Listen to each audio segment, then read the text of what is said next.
ಕೃಷ್ಣ ಒಂದೇ ಜಗದ್ಗುರು.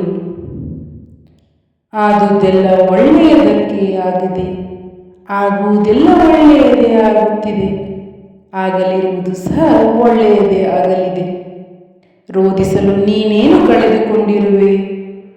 ಕಳೆದುಕೊಳ್ಳಲು ನೀನು ತಂದಿರುವುದಾದರೂ ಏನು? ನಾಶವಾಗಲು ನೀನು ಮಾಡುವುದಾದರೂ ಏನು? ನೀನೇನು ಪಡೆದಿದ್ದರೂ ಅದನ್ನು ಇಲ್ಲಿಂದಲೇ ಪಡೆದಿರುವೆ. ಯಾವುದು ನಿನ್ನ ಭಾಗ್ಯದಲ್ಲಿ ಇದೆಯೋ ಅದು ನಿನಗೆ ಸಿಕ್ಕೇ ಸಿಗುತ್ತದೆ.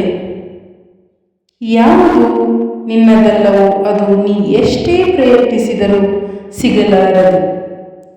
ಚಿಂತೆ ಬಿಡು, ಜೀವನದಲ್ಲಿ ಬರುವುದೆಲ್ಲವೂ ಬಂದಂತೆ ಸ್ವೀಕರಿಸು. ನಮ್ಮ ಬದುಕೇ ಒಂದು ಹೋರಾಟ. ಈ ಹೋರಾಟದಲ್ಲಿ ನಾವು ಮಾಡುವ ಕಾರ್ಯವನ್ನು ಪ್ರಾಮಾಣಿಕವಾಗಿ ಮಾಡಬೇಕು. ಏನು ಆಗಬೇಕು ಅದು ಆಗೇ ತೀರುತ್ತದೆ. ಅದನ್ನು ತಡೆಯಲು ನಮ್ಮಿಂದ ಸಾಧ್ಯವಿಲ್ಲ. ಸತ್ಯದ ದಾರಿಯಲ್ಲಿ ಹೋಗು. ನೀನು ನಡೆಯುವಾಗ ಪಾತಾಳಕ್ಕೆ ಬಿದ್ದರೆ ನಿನ್ನನ್ನು ಮೇಲೆತ್ತಲು ನಾನು ಬಂದೇ ಬರುತ್ತೇನೆ. ಸ್ವರ್ಗದಲ್ಲಿ ಎಲ್ಲವೂ ಇದೆ, ಆದರೆ ಸಾವಿಲ್ಲ. ಭಗವದ್ಗೀತೆಯಲ್ಲಿ ಎಲ್ಲವೂ ಇದೆ, ಆದರೆ ಸುಳ್ಳಿಲ್ಲ. ಜಗತ್ತಿನಲ್ಲಿ ಎಲ್ಲವೂ ಇದೆ, ನೆಮ್ಮದಿ ಇಲ್ಲ. ಇವತ್ತಿನ ಎಲ್ಲ ಮಾನವರಲ್ಲಿ ಎಲ್ಲವೂ ಇದೆ, ಆದರೆ ಶಾಂತಿ ಇಲ್ಲ. ಮನಸ್ಸಿಗೆ ಮದವೇರಿದಾಗ ಸ್ಮಶಾನದಲ್ಲಿ ತಿರುಗಾಡಿ ಬರಬೇಕಂತೆ. ಏಕೆಂದರೆ ಅಲ್ಲಿ ನಾನು ನನ್ನಿಂದಲೇ ಎಂದು ಹೇಳಿದ ಎಷ್ಟೋ ಜನ ಮಣ್ಣಾಗಿರುವವರು ಕಾಣಸಿಗುತ್ತಾರೆ. ಭಗವಂತ ತಡ ಮಾಡಿದರೂ ನ್ಯಾಯ ಮಾಡುತ್ತಾನೆ, ಆದರೆ ಅನ್ಯಾಯ ಮಾಡುವುದಿಲ್ಲ. ತಡ ಆಗುವುದರ ಹಿಂದೆ ಅದ್ಭುತಗಳು ನಡೆಯುತ್ತವೆ, ಕಾದು ನೋಡಬೇಕಷ್ಟೇ. ಎಲ್ಲ ಹೇಳುತ್ತಾರೆ ಮನುಷ್ಯರು ಖಾಲಿ ಕೈಯಲ್ಲಿ ಬರುತ್ತಾನೆ, ಖಾಲಿ ಕೈಯಲ್ಲಿ ಹೋಗುತ್ತಾನೆ ಎಂದು. ಆದರೆ ಮನುಷ್ಯ ಬರುವಾಗ ಭಾಗ್ಯದ ಜೊತೆ ಬರುತ್ತಾನೆ, ಹೋಗುವಾಗ ಕರ್ಮದ ಫಲ ಕೊಂಡು ಹೋಗುತ್ತಾನೆ. ಬದುಕುವುದಕ್ಕಾಗಿ ದುಡಿಯುವುದು ಅನಿವಾರ್ಯ. ಹಾಗಂತ ಫಲದ ಮೇಲೆ ಕಣ್ಣಿಟ್ಟು ಕೆಲಸ ಮಾಡಿದರೆ ನಿರಾಸೆ ಹೆಚ್ಚು. ಕೆಲಸವನ್ನು ಶ್ರದ್ಧೆಯಿಂದ ಪ್ರೀತಿಯಿಂದ ಮಾಡಿದರೆ ಫಲ ಇಂದಲ್ಲ ನಾಳೆ ದೊರಕಿಯೇ ದೊರಕುತ್ತದೆ. ಒಂದು ಬಾರಿ ಅರ್ಜುನ ಶ್ರೀಕೃಷ್ಣನನ್ನು ಕೇಳಿದ, ಈ ಗೋಡೆಯ ಮೇಲೆ ಒಂದು ಸಂದೇಶ ಬರಿ. ಅದು ಹೇಗಿರಬೇಕೆಂದರೆ, ಖುಷಿಯಲ್ಲಿದ್ದಾಗ ಓದಿದರೆ ದುಃಖವಾಗಬೇಕು, ದುಃಖದಲ್ಲಿದ್ದಾಗ ಓದಿದರೆ ಖುಷಿಯಾಗಬೇಕು. ಕೃಷ್ಣ ಬರೆದ, ಈ ಸಮಯ ಕಳೆದು ಹೋಗುತ್ತದೆ. ಅಕ್ಕಿ ಅನ್ನಕ್ಕೆ ಕೇಳಿತು, ನೀನು ನಾನೇ ಆಗಿದ್ದೆ, ಆದರೆ ಹೇಗೆ ಅನ್ನವಾದೆ ಎಂದು. ಆಗ ಅನ್ನ ಸುಂದರವಾಗಿ ಉತ್ತರಿಸಿತು, ನೀರು ಮತ್ತು ಬೆಂಕಿಗಳ ಸಂಪರ್ಕಕ್ಕೆ ಒಳಗಾದೆ, ಅವುಗಳ ಸಂಸ್ಕಾರದಿಂದ ಮೃದುವಾದೆ, ಮಧುರವಾದೆ. ಅಕ್ಕಿ ಎನ್ನುವ ಭಾವ ಕಳೆದುಕೊಂಡೆ, ಅನ್ನ ಎನ್ನುವ ಅನುಭವ ಪಡೆದುಕೊಂಡೆ. ಅದೇ ರೀತಿ ಸಜ್ಜನರ ಸಂಘದಿಂದ ನಮ್ಮಲ್ಲಿರುವ ಅಜ್ಞಾನ ದುರಿತ ದುಮ್ಮಾನಗಳ ಕಾಠಿಣ್ಯತೆ ತೊಲಗಿ ಪುಣ್ಯ ಜ್ಞಾನ ಮೋಕ್ಷಗಳೆಂಬ ಮೃದುತ್ವದ ಅನುಭವ ದೊರೆಯುತ್ತದೆ. ಚಿಂತಿಸಲು ನೀನೇನು ಕಳೆದುಕೊಂಡಿರುವೆ? ನಿಶ್ಚಿಂತೆಯಿಂದಿರಲು ನೀನೇನು ಪಡೆದುಕೊಂಡಿರುವೆ? 3 ದಿನದ ಈ ನಾಟಕದಲ್ಲಿ ಕಳೆದುಕೊಳ್ಳಬೇಕಾಗಿರುವುದು ಕರ್ಮವೊಂದೇ, ಪಡೆದು ಬೇಕಾಗಿರುವುದು ಪುಣ್ಯವೊಂದೇ. ದೊಡ್ಡ ಮನುಷ್ಯನಾಗುವುದು ಒಳ್ಳೆಯದು, ಆದರೆ ಒಳ್ಳೆಯ ಮನುಷ್ಯನಾಗುವುದು ದೊಡ್ಡ ವಿಷಯ. ದುಃಖದ ಬಗ್ಗೆ ಚಿಂತಿಸತೊಡಗಿದರೆ ಸದಾ ದುಃಖಿಯಾಗಿಯೇ ಉಳಿಯುತ್ತೀಯ. ಸದಾ ಸುಖ ಸಂತೋಷಗಳನ್ನು ಜ್ಞಾನಿಸುತ್ತಿದ್ದರೆ ಮುಂದೆ ಸುಖಿಯಾಗುತ್ತೀಯ. ಏಕೆಂದರೆ ಮನಸ್ಸು ಯಾವುದರ ಬಗ್ಗೆ ಹೆಚ್ಚಾಗಿ ಜ್ಞಾನವಾಗುವುದು ಅದೇ ಸಕ್ರಿಯವಾಗುವುದು.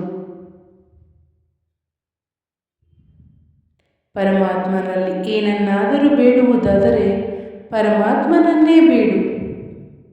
ಪರಮಾತ್ಮ ನಿನ್ನವನಾದರೆ ಸರ್ವಸ್ವವೂ ನಿನ್ನದೇ. ಹೊಡೆತದ ನೋವನ್ನು ತಡೆದುಕೊಳ್ಳುವ ಶಕ್ತಿಯನ್ನು ನೀಡುವ ಭಗವಂತ ಸಮಯ ಬಂದಾಗ ತಿರುಗಿಸಿ ಹೊಡೆಯುವ ತಾಕತ್ತನ್ನು ನೀಡುತ್ತಾನೆ. ನೀವು ಈ ಪ್ರಯತ್ನಿಸಿರುವಾಗ ನಿಮ್ಮೊಳಗಿನ ಶಕ್ತಿಯ ಅರಿವು ನಿಮಗಿರುವುದಿಲ್ಲ. ಪ್ರಯತ್ನ ನಿರಂತರವಾಗಿರಲಿ.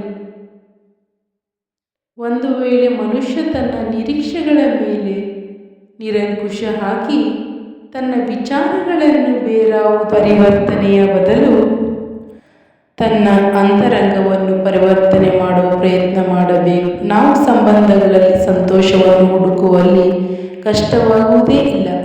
ಅರ್ಥಾತ್ ಸ್ವೀಕಾರವಾಗುವೇ ಸಂಬಂಧದ ವಾಸ್ತವಿಕ ಅರ್ಥವಾಗುವುದು.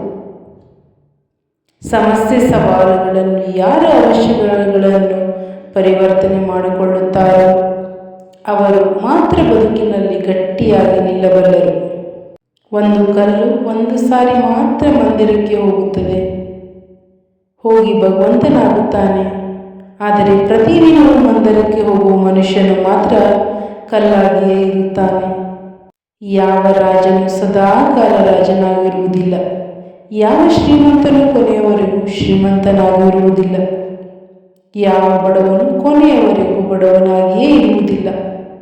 ಈ ಜಗತ್ತಿನಲ್ಲಿ ಯಾವುದು ಕೂಡ ಶಾಶ್ವತವಲ್ಲ. ಪರಿವರ್ತನೆಯೇ ಜಗದ ನಿಯಮವಾಗಿದೆ. ಬದುಕಿನಲ್ಲಿ ಅತಿಯಾಗಿ ಮೌನವಾಗಿರುವುದು ಒಳ್ಳೆಯದಲ್ಲ. ಸಮಯಕ್ಕೆ ಸರಿಯಾಗಿ ತಪ್ಪುಗಳನ್ನು ವಿರೋಧಿಸುವುದನ್ನು ಕಲಿಯಿರಿ. ದೇವರು ನಮ್ಮ ಜೊತೆಗಿಲ್ಲ, ನಮ್ಮ ಮನಸ್ಸಿನಲ್ಲಿಯೂ ಇಲ್ಲ, ಕೇವಲ ನಮ್ಮ ಆತ್ಮ ವಿಶ್ವಾಸದಲ್ಲಿದ್ದಾನೆ.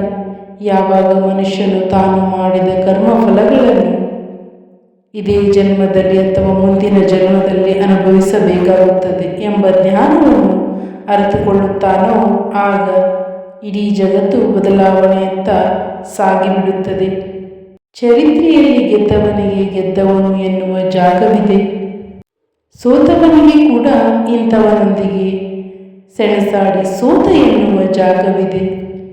ಆದರೆ ನಿಂತುಕೊಂಡು ನೋಡುವವರಿಗೆ, ಆಡಿಕೊಂಡು ನಗುವವರಿಗೆ ಚರಿತ್ರೆಯಲ್ಲಿ ಎಲ್ಲಿಯೂ ಕೂಡ ಜಾಗವಿಲ್ಲ. ಕೋಪದಿಂದ ಮಾತನಾಡಿದರೆ ಗುಣವನ್ನು ಕಳೆದುಕೊಳ್ಳುತ್ತೇವೆ. ಹೆಚ್ಚಾಗಿ ಮಾತನಾಡಿದರೆ ಶಾಂತಿಯನ್ನು ಕಳೆದುಕೊಳ್ಳುತ್ತೇವೆ. ಅನಗತ್ಯವಾಗಿ ಮಾತನಾಡಿದರೆ ಕೆಲಸವನ್ನು ಕಳೆದುಕೊಳ್ಳುತ್ತೇವೆ. ಅಹಂಕಾರದಿಂದ ಮಾತನಾಡಿದರೆ ಪ್ರೀತಿಯನ್ನು ಕಳೆದುಕೊಳ್ಳುತ್ತೇವೆ. ಸುಖ ಮಾತನಾಡಿದರೆ, ಸುಳ್ಳು ಮಾತನಾಡಿದರೆ ಹೆಸರನ್ನು ಕಳೆದುಕೊಳ್ಳುತ್ತೇವೆ.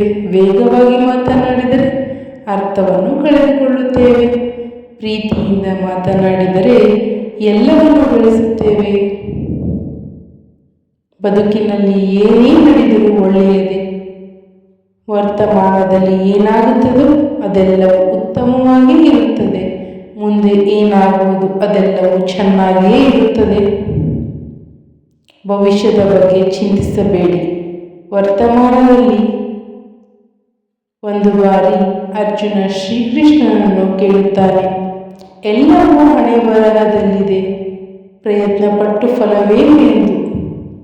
ಆವಾಗ ಶ್ರೀಕೃಷ್ಣನು ಉತ್ತರಿಸ್ತಾನೆ, ಯಾರಿಗೆ ಗೊತ್ತು ಪ್ರಯತ್ನ ಪಟ್ಟರೆ ಸಿಗುತ್ತದೆ ಎಂದು. ಹಣೆ ಬರಹದಲ್ಲಿ ಬರೆದಿದ್ದರೆ ಪ್ರಯತ್ನವು ಸರ್ವಸಿದ್ಧಿ ಸಾಧನೆಯ. ಒಮ್ಮೆನಾದರೂ ಶ್ರೀಕೃಷ್ಣನನ್ನು ಕೇಳಿ, ಈ ಪ್ರಪಂಚದಲ್ಲಿ ಎಲ್ಲರೂ ದುಃಖಿಗಳಾಗಿದ್ದರೆ ಏಕೆ ಎಂದು.